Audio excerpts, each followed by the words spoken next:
Hey, welcome to Brighter Rays. This week, we're starting a new study that we'll be going through for the next several months on John's letters. And so this is the introduction to John's letters. We actually called this series Letters from the Elder, which is kind of what he calls himself. And so we're going to go through 1st, 2nd, and 3rd John. And so we're just going to do a little bit of an introduction to the study this week. So the Apostle John is one of those men from the Bible that tradition has damaged their reputation. It's kind of like Thomas, whom history has branded with the name Doubting.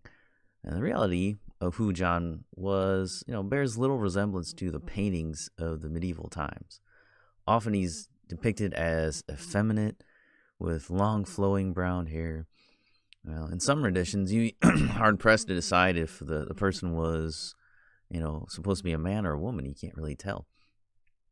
Most of us have probably seen John depicted at the Last Supper.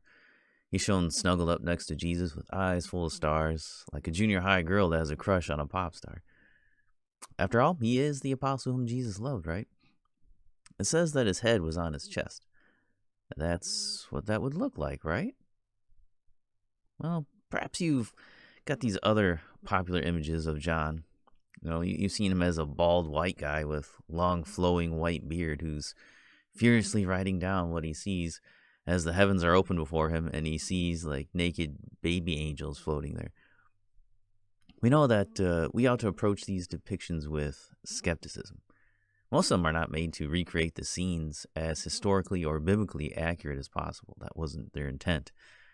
The fact that the Pope's face or even the artist's likeness appears in the biblical scenes should make us realize that paintings of the past, much like media today, were used for propaganda to promote a political, philosophical, or even a theological idea.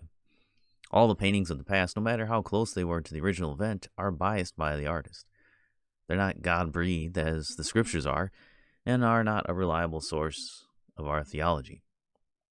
So, as difficult as it might be, we must try and look past those skewed images of the Apostle John. Over the next several months, we're going to get well acquainted with the man as we study his letters. We hear his own words. As we read his God-inspired words, we'll hear the heart of the man, but more importantly, we'll learn about the God we serve and what it means to be a Christian. That's what his letters contain. So that's the beginning of our study.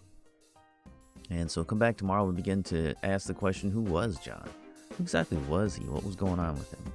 So come back tomorrow, we'll take a look at that.